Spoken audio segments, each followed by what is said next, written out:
नमस्कार, आप देख रहे हैं पंच न्यूज एनसीआर। मैं हूं आपके साथ मानवी ठाकुर। शुरुआत करते हैं आज की खास खबरों से। वरिष्ठ साहित्यकार एवं आलोक डॉक्टर पदमजा शर्मा ने कहा कि बच्चों के सामने आज बड़ा संकट है। मोबाइल तकनीक जहां सुविधाजनक है, वहीं हमें ये तय करना होगा कि बच्चों को इससे किस हद तक जुड़ाव रखना होगा।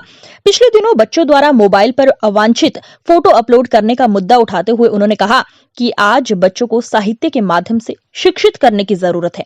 बच्चों के लिए लिखने की जरूरत है, उन्हें समझाने की जरूरत है, तो उसका हल भी बताना होगा। उन्होंने नीलम व्यास स्वयं सिद्धा की 4 पुस्तकों के लोकार्पण समारोह में मुख्य अतिथि के रूप में ये विचार व्यक्त किए। डॉक्टर नीलम व्यास द्वारा लिखी गई पुस्तकों का सावित्री डागा भवन में मुख्य आतिथ्य और साहित्यकारों के बीच में लोकार्पण किया गया। नीलम व्यास की लिखी 4 पुस्तक, जिसमें प्रीत की रागिनी, बालमन की उड़ान, छंद नील प्रभा और व्यष्टि से समष्टि की पुस्तकों का लोकार्पण किया गया। विशिष्ट अतिथि आध्यात्मिक चिंतक लीला कृपलानी ने कहा कि साहित्य और अध्यात्म ही हमें जीवन में संतुष्टि प्रदान कर सकता है। साहित्य के बगैर जीवन अधूरा है और अध्यात्म के बगैर जीवन की यात्रा संपूर्ण नहीं हो सकती। विशिष्ट अतिथि डॉक्टर उषा माहेश्वरी पुंगलिया ने कहा कि स्वयं सिद्धा अपने नाम के अनुरूप शब्दों की साधना कर रही है। उन्होंने अपने नीलम व्यास से जुड़ाव और उनके साहित्य की विवेचना करते हुए छंदों को महत्वपूर्ण बताया। विशिष्ट अतिथि चांद कौर जोशी ने कहा कि नीलम की 4 पुस्तकों में जीवन के हर पहलुओं को उजागर किया गया है। नीलम व्यास ने अपने जन्मदिन पर आयोजित कार्यक्रम के दौरान केक काटा और अपनी साहित्यिक यात्रा पर प्रकाश डाला। कविता में लय जरूरी, सवितेंद्र। इस मौके पर अध्यक्षीय उद्बोधन में वरिष्ठ साहित्यकार सत्यदेव सवितेंद्र ने कहा कि कविता में लय जरूरी है। उन्होंने नीलम व्यास के साहित्य के विभिन्न पहलुओं और छंदों की व्याख्या करते हुए कहा कि जब तक कविता में लय नहीं होगी, कविता अर्थहीन होगी। इस मौके पर एनडी निम्बावत, संजय व्यास, ओम प्रकाश व्यास, महेश पवार, वरिष्ठ पत्रकार राजेंद्र बोड़ा, हर्षद सिंह भाटी, पंकज जांगीड़, राखी पुरोहित, तृप्ति गोस्वामी, सीमा जोशी, मुथा, अशफाक अहमद फौजदार, श्याम गुप्ता शांत, ओम प्रकाश वर्मा, हरिप्रकाश राठी, हबीब कैफी, विनोद गहलोत, वीणा अचतानी, प्रमोद वैष्णव, भीमराज सैन, विजयलक्ष्मी बोहरा, अन्नपूर्णा, मनीषा डागा, वरिष्ठ पत्रकार हरिदास व्यास सहित 80 से अधिक साहित्यकार मौजूद थे। संस्था के अध्यक्ष राजेश भैरवानी ने आभार जताया। का जो कार्यक्रम चल रहा है, जिस तरीके से मैडम ने अपनी बात रखी, तो आपका उसमें क्या मानना है? आज के समय में नीलम व्यास जी ने बहुत ही उत्कृष्ट कार्य किया है। इस समय जब मुक्तक का जमाना है, कविताओं में कोई नियम नहीं है, तो छंदबद्ध कविताएं करना अपने आप में बहुत ही गर्व का विषय है और हम सब प्रभावित हैं, हमें सीखने को मिलेगा।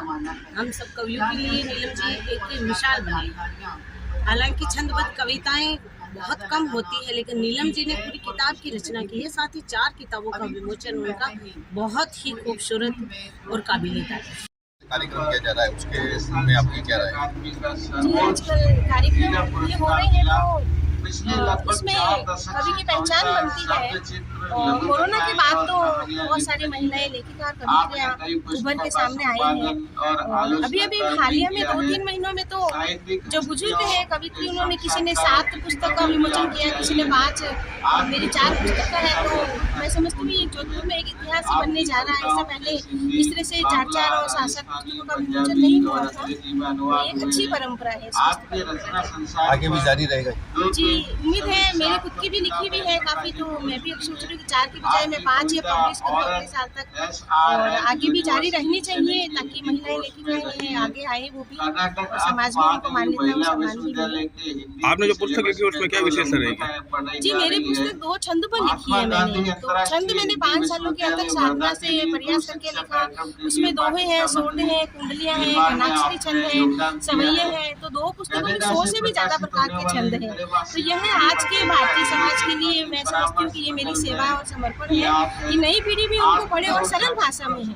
छंदों को मातृभाषा से लिखा है, सरल भाषा में लिखा है, तो आज के बच्चे भी उनको पढ़े। तो मैं समझती हूँ कि मेरी सबसे बड़ी सेवा है बच्चों के लिए कि भारतीय संस्कृति में जहाँ पर छंद विलुप्त होते जा रहे हैं, तो वहाँ पर छंदों को प्रस्तुत करना अपने आप में एक बहुत बड़ी भारी जिम्मेदारी है। उसे मैंने निभाने की पूरी कोशिश की। और दर्शकों को जो आप संदेश देना चाहोगे?